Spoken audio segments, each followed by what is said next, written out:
అరుదుగా ఉండే బంధం వీరిది.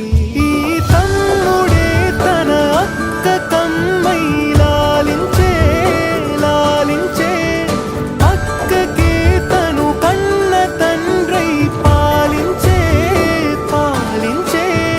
కాలమాగి చూసిన అనుబంధమే ఇదిలే, వయసు మీరిన పాసమే ఒక కావ్యమైనదిలే. రేపలా ఎప్పుడు కంటి పాపగ కాచులే.